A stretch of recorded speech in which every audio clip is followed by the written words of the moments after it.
besondere welkom aan almal wat saam met ons besoek vanoggend. Saam met Jonathan en Nelson en Tia, al die familie, baie welkom aan julle. Ons bly julle saam om hierdie groot dag saam met julle deur te bring. En ook so saam met medegelowiges hier in ons plekkie van aanbidding. Amen. Kom ons bid net saam voordat ons na die woord toe gaan. Ons wil vir U kom dankie sê, dierbare Here, vir hierdie voorreg om 'n plek het waar ons heen kan gaan, 'n tyd op sy gesit, waar ons die naam van ons Here kan grootmaak. U is die skepper en U is die instandhouer van die ganse heelal. U het 'n goeie werk begin en U sal dit volëindig. Die mense hande krap die dinge om, maar Here, U bly nog steeds in beheer. En daaroor is ons baie dankbaar. En U is besig met elkeen van ons, ons is op reis met U, en so wil ons ook vra, Here, wat ook al U in gedagte het vir my en vir elkeen wie hier sit, mag U U doel bereik in ons elkeen se lewe. En mag U ook daardeur verheerlik word. En ons sê vir U nou al reeds baie dankie, dierbare Here. Ons seën die woord en elke ene wie met gewilligheid hoor wat die Gees in die gemeente wil sê. Amen. Ek wil met jou een versie deel daar in 1 Petrus 3. 1 Petrus 3 vers 15 het net daardie woorde waar Petrus skryf en sê, maar heilig die Here God in julle harte en wees altyd bereid om verantwoording te doen aan elkeen wat vir julle rekenskap eis omtrent die hoop wat in julle is met sagmoedigheid en vrees. Wees altyd gereed om rekenskap te gee. Ons leef in 'n tyd waar geloof nie meer vanselfsprekend aanvaar moet word nie. Jou geloofsreis wat jy saam met die Here loop, kan jy nie vanselfsprekend aanvaar nie. Dis 'n besluit wat jy neem en daar's 'n prys wat jy gaan betaal vir daai besluit. Want dit is nie maklik nie. Want net soos wat Paulus vir Timoteus ook geskryf het, elkeen wat godvrugtig wil lewe in Christus Jesus sal vervolg word. Jy gaan 'n moeilike pad hê as jy pad met God wil stap. En ons leef in 'n wêreld waar ons weet, Christendom is nie meer welkom nie. Ons leef in 'n wêreld waar Christendom tot alle koste probeer uitgeroei word. As ons kyk maar in Europa, hoe kerkgeboue afgebrand word. Hoe daar 'n infiltrasie is. En die vraag begin gevra word deur mense wanneer hulle dit nie nog gaan sien en dit waarneem en sê, bestaan God nog regtig? Mense vra die vraag. Hoekom is daar soveel lyding? Hoekom al die vervolging? Is die Bybel nog relevant vir vandag se tye? Is die Bybel waar? Is Christendom die enigste ware godsdienst? Sien, mense vra hierdie vraag. En ek het nie 'n waarborg vanmôre dat ek al jou vrae gaan antwoord nie. Maar kyk wat die Here vir ons wil sê deur sy woord en kyk waar ons uiteindelik kom. As kinders van God kan jy nie stil bly nie. Wanneer jy weet dat jy weet jy stap met 'n pad met die Here, kan jy nie daaroor stil bly nie. En die probleem is in ons wêreld vandag dat mense is te bang om iets te sê van jy gaan vervolg word. Jy is te bang om iets te sê want jy gaan uitgekry word, jy loop met die Bybel onder die arm. Mense hou nie daarvan nie. Dis nie lekker om dit te hoor nie. Maar die kern hiervan is Christus in jou hart en in jou lewe. Alvoor ons enige van hierdie vrae kan antwoord. Die Here roep ons om gereed te wees, maar ook om sagmoedig te wees wanneer dit kom by hierdie saak. Nie met arrogansie nie, nie met verwaandheid nie, maar soos wat Petrus vir ons skryf, met sagmoedigheid en vrees. Goed, Christus in jou hart en in jou lewe, daai eerste gedeelte van die vers. Heilig die Here in jou hart. Wat beteken dit? God is heilig, hy sal reeds heilig, ek kan hom nie heiliger maak nie, maar hy sê heilig die Here God in jou hart. Wat beteken? Heilig beteken hy het afgesonder. eenkant gesit vir God. So stel jou lewe eenkant en maak jouself beskikbaar vir God. Here, ek verstaan nie dinge om my nie, ek verstaan nie die lewe nie, ek verstaan nie die wêreld nie, maar Here, hier is ek. Gebruik my net soos U wil, ek is beskikbaar. Hy laat jou in jou besluite lei, wanneer jy besluite moet neem, wanneer dit moeilike besluite is, waar jy nie weet waar jy nie, Here help, ek het U nodig. En soos daardie bandjie wat baie mense dra, what would Jesus do?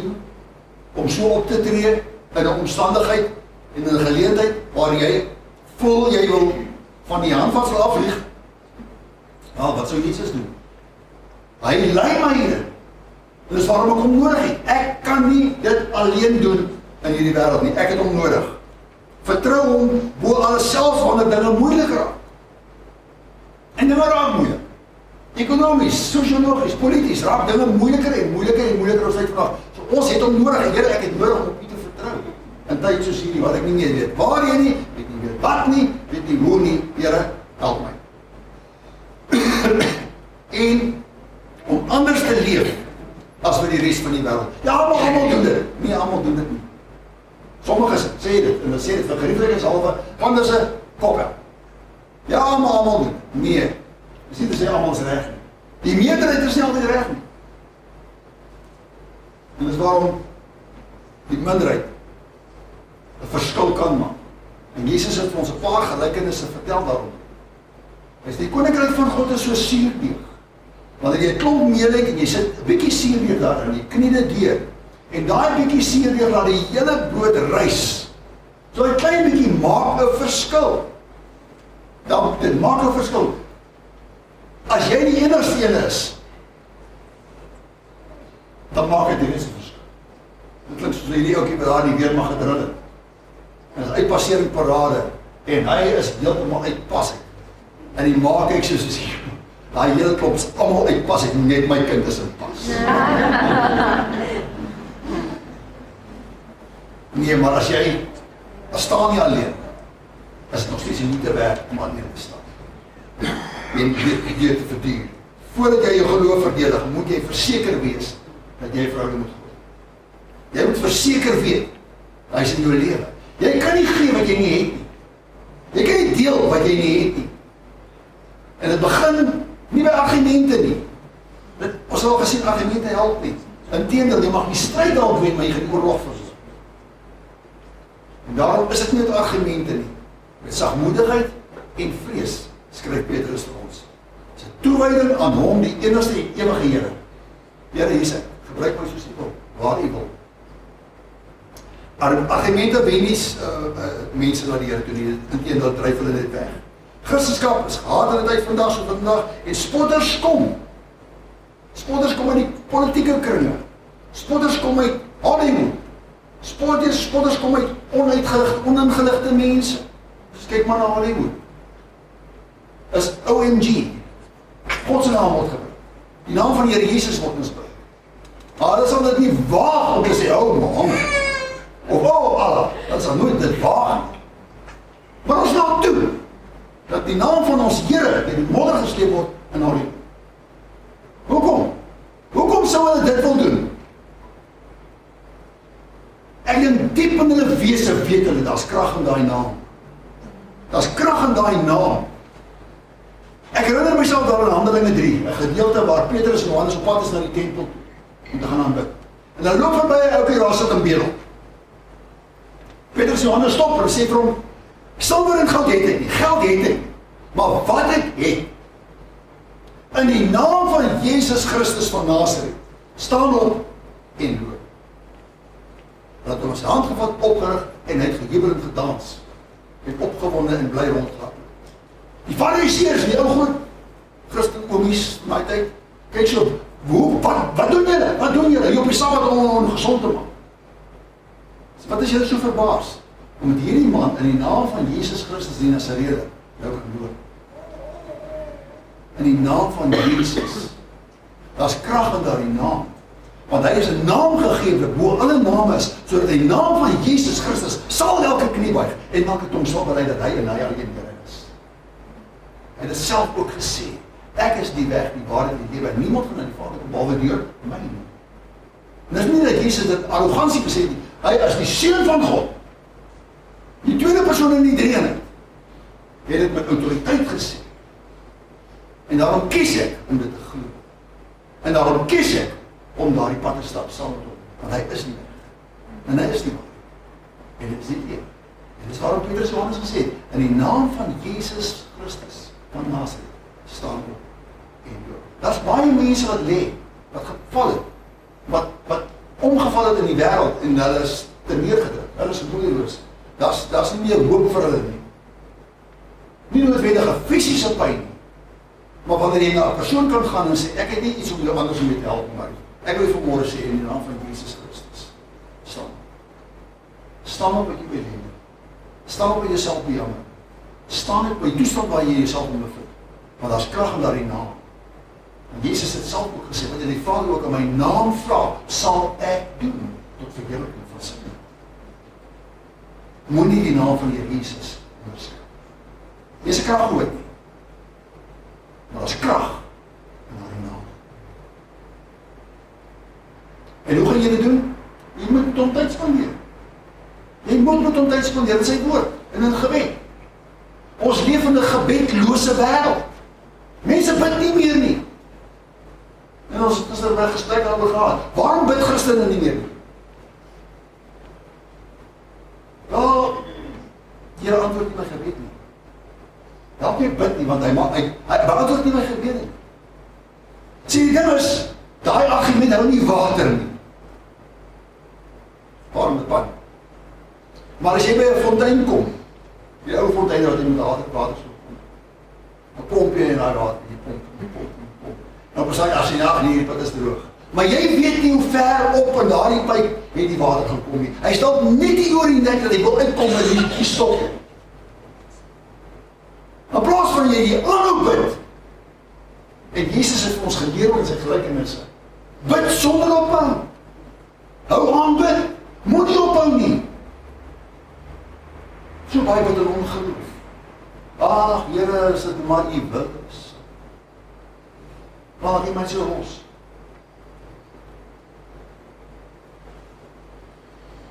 Jy bid vir uitkoms. Jy bid vir deurbraak. Jy bid vir genesing. Jy bid vir wat ook al. Maar jy sal nie ophou bid nie. Ek hoop om ernstig genoeg leer. Laat jou lewe die boodskap dra. En jou lewe getuig daarvan dat jy is 'n kind van God. Ek het nie nodig om 'n plakkel op my kar te plak. Ek het nie nodig om te adverteer nie. Maar dat my lewe spreek. Christus lewe in my. En hy is my Here, en hy is my Verlosser, en hy is my Koning. Christendom is nie meer die idee of 'n gedagte. Dis nie die keuse, ag nee, dat is beaande geloof. Oh ja, many ways. Nee, daar is nie. Dat is nie. En dis Jesus Christus. Daar is nie vele weë nie. Daar is een weg.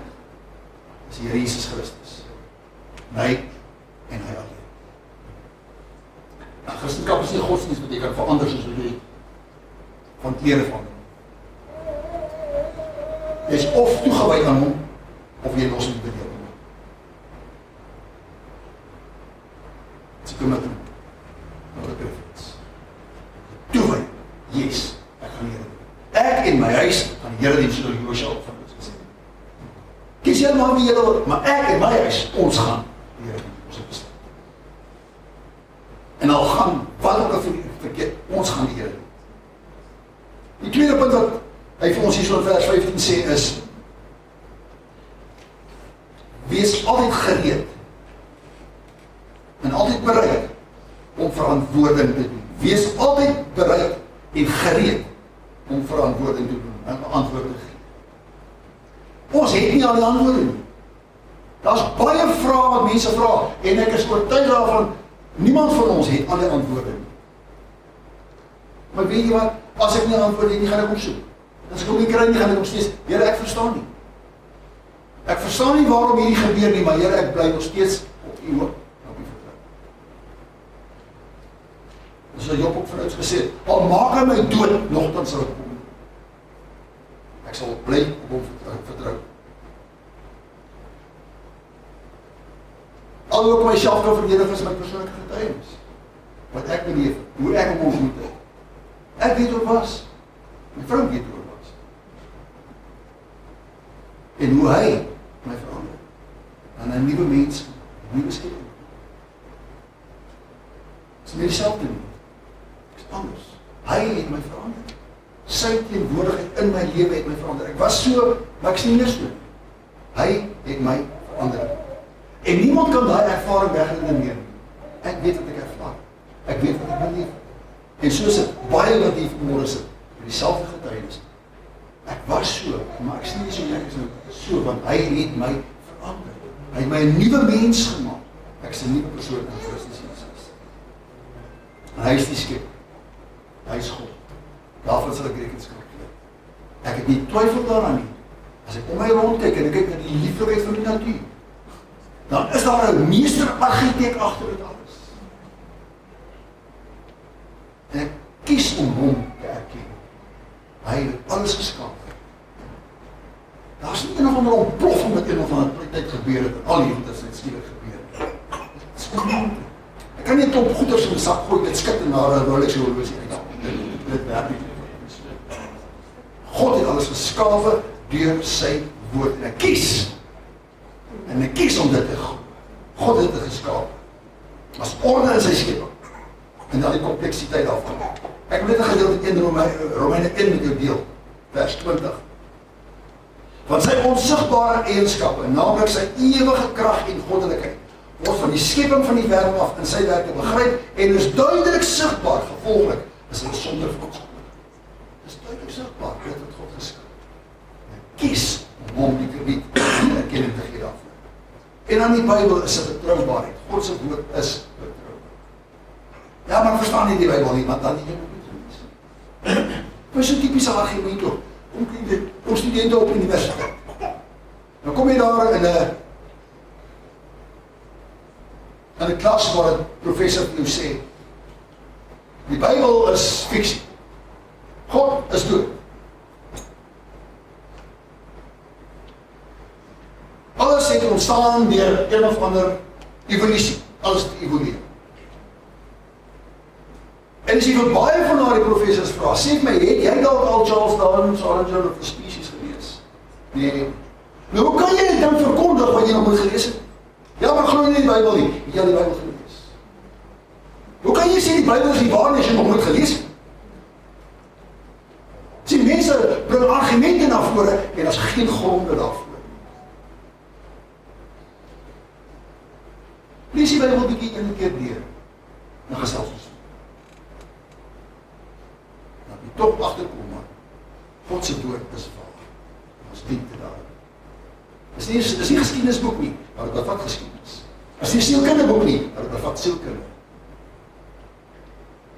Dis nie wetenskapboek nie, maar dit beskryf wetenskap. God se woord bly steeds waar. Oor die eeue heen is dit geskryf. Deur verskeie skrywers. En almal komplimenteer mekaar sonder dat een van die ander het geweet het. Baie quoteer mekaar sonder dat hulle weet wat bestaan van. Deur die eeue. Dit beskryf, ons is in sonde gebore. Dit sê dit vir ons. Ons is in sonde gebore. Ons is gebore as sondige mense. Dit bewys dit daarin dat hoe ons mekaar behandel in die wêreld. Dat ons sondige mense is. Ons is lelik en akelig met mekaar. Dit is 'n bewys. Ons is sondige mense. Ons het nodig om daarvan verlos te word. Van daardie akelige gewoontes van ons. Daai lelik van ons. Ons het nodig om daarvan verlos te word. En God het ons lief en wil nie hê dat ons in daardie toestand moet sterf nie. Hy wil nie hê ons moet in daardie toestand sterf nie. En daarom het hy 'n antwoord gebring. Deur sy seun Jesus Christus te stuur. Dus ek sal die straf vir daardie toestand sal ek op myself doen. En ek het dit gedoen. Dan vra mense dit, maar hoekom het dit? Ek weet nie. God in sy raadskap as hy daai besluit geneem, dankie Here dat U dit gedoen het. Dat ek vry kan uitstap uit. En Christus in my plek my straf gevat het. Christus word deur godsdienstige mense gekruisig, sterf word in 'n graf weggelê. En na 3 dae het hy opgestaan soos wat hy gesê het hy sal. Hy het gesê ek sal na 3 dae opstaan. Hoe breek jy die 3 dae? Ek weet nie. Maar hy sê 3 dae en ek maar vaar 3 dae. Opgestaan het uit die dood. En hy lewe vandag. Opgevaar na die hemel, sit in die regterhand van God die Vader, waar hy vir jou en vir my intree. Wanneer jy in die naam van Jesus bid, hoor hy. Amen. Want hy sit langs die Vader en hy tree vir jou en vir my in. Opgevaar, sit in die regterhand van die Vader. En beloof hy gaan ons nou leer ons nie. En hy die Heilige Gees die trooster gestuur. Die oomblik wanneer jy beglo, deur Jesus kom in my lewe, kom Heilige Gees in jou lewe in. Johannes die Doper het gesê, ek doop julle wel met water, maar hy die na my kom, sal jy doop met die Heilige Gees en met vuur. Wanneer jy glo, word jy gedoop deur God se Gees en kom in jou in en hy woon in jou en die Gees van God in jou gedruk saam met jou Gees dat jy nou 'n kind van God is. Jy kan dit anders nie sê nie. Jy kan nie sê Jesus is Here sonder die Heilige Gees nie. Die Heilige Gees kom in jou en daarom kan jy getuig en sê en bely. Jesus is Here. Hy is Here van my lewe. Ek kan dit sonder die Heilige Gees nie. Dit onnodig. Heilige Gees stel in staat dan om 'n heilige lewe te lewe, 'n lewe toegewy aan God. Dis wat die Bybel my leer. En as jy lees, dan sien jy. Verder lees die Bybel ook vir ons dat daar honderde profesieë wat geprofeteer was, is alreeds in vervulling. En sommige van hulle nog in vervulling kom. Ook 'n bewys. Die Bybel moet waar wees. Hoe is dit moontlik dat al die wat geprofeteer is in vervulling? En jy vind dit as jy dit lees. As Jesus Christus self, sy lewe, sy kruis, sy opstanding, is die enigste weg, die enigste Godheid wat lewe. Dat is nie 'n graf vir hom nie. Jy gaan nou Medina 'n graf kry van hom. Maar jy gaan 'n graf van Christus kry. Dis lewe. Jy gaan 'n graf van Boeddha kry. Van al die goeds van die graf te kry. Maar nie van Jesus Christus nie. Hy opgestaan en hy lewe.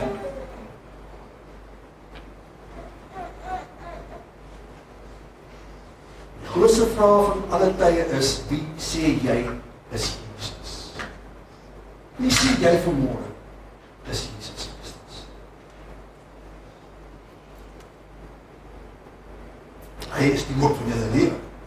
Sê Petrus verder vir ons hierso in vers 15. Die erkenning en belydenis van die hoop wat in julle is. Ons leef in 'n wêreld waar mense sonder hoop is. Die buitelandpryse gaan wel. Die dieselpryse gaan wel. Die kospryse gaan wel. En dan sonder hoop. Ja, ons neem dit waar, dit is so. Ons pryse gaan. Maar jy nog steeds hoop nie. Want God is in die. Hy staan aan die einde van tyd. Hy wag vir jou en vir my. Ons is op pad. Na 'n hoop saam met hom. Al gaan dit oor die wêreld, daar is hoop. Daar is hoop en vergifnis. Efesiërs 1.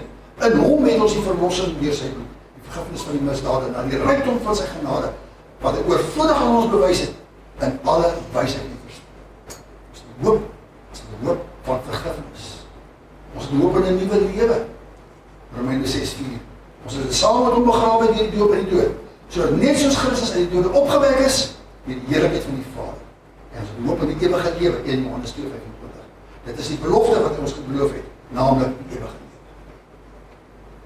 Ons sterf in hierdie lewe, lewe jy voort 'n ewige lewe saam met hom in sy teenwoordigheid. As een van twee eindbestemmings.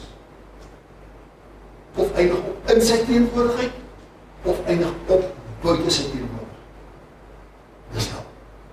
Dis nie lekker plek om te wees nie. En jy kan daai keuse maak net in hierdie kant van die graf. Nou, terwyl jy lewe. Daar's nie omdraai daarna nie. Gaan jy lees oor 16 as jy graag dit 'n bietjie ingaan lê daaroor. Moet as hoop selfs in moeilike tye. Hoop, God is in beheer. Ek weet nie waar my dood van môre vandaan gekom nie, maar maak nie saak nie, God is in beheer. En dis daardie hoop wat die Christen het, wat die wêreld nie verstaan nie, en nie het nie. Dat mense net jou hoop sien hoe jy dit leef, en nie net daaroor praat nie. Leef. En jou Verhouding is so belangrik. Met sagmoedigheid en vrees. Met sagmoedigheid en respek. Maar ek myself vergeet. Nie arrogansie nie. Nie groot prater nie. Ek weet wie ek was. Maar ek weet ook wie ek was. In Christus Jesus. Hy het my verander. Hy het my nuwe mens gemaak. Hy het hoop gegee. Hy woon in my deur sy gees. En daarom het ek ook vanmorgen. En ek weet, hy verander my dag na dag. I'm not perfect. I'm still under construction. But God's not finished with me yet. Hy is besig met my. Met jou. Met elke van ons. As jy hom toelaat. En die realiteit is, jy hoef nie alles te weet nie. Jy hoef nie alle antwoorde te hê nie. Ek weet nie, maar ek sluit vind. Maar ek weet, Heilige Gees is getrou. Hy sal oortuig en hy sal lei en hy sal wysheid gee wanneer dit nodig is. Jesus sê vir ons in Lukas 12, hy sê, wanneer julle sal bring vir die sinagoges en die owerhede en gesaghebers, moet julle nie kwel oor julle of waarmee julle dit sal verdedig nie, wat julle sal sê nie. Want die Heilige Gees sal julle in dieselfde uur leer wat julle moet sê. As dan Heilige Gees daar is, hy sal jou leer wat moet sê. So die wêreld vra, waar is God? Die kind van God sê, hy leef in my. Hy leef in my. Nie met arrogansie nie. Nie met verwaandheid nie. Maar met vrees en lewe. Dankbaar. Here, dankie dat U in my lewe heers. Dat U my verander het. Dat U my lewe gegee. Ek is nie perfect nie. Maar ek is beskikbaar. Here, gebruik my. Nie aggressief nie, maar getrou. Toegewy aan Hom. As jy gereed om jou te doen. As jy gereed om Jesus te ontmoet. Van aangesig tot aangesig.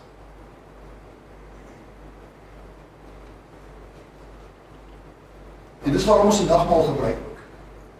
Om ons te herinner wie hy is en wat hy gedoen het. Reg in die begin, daar in Egypte nog.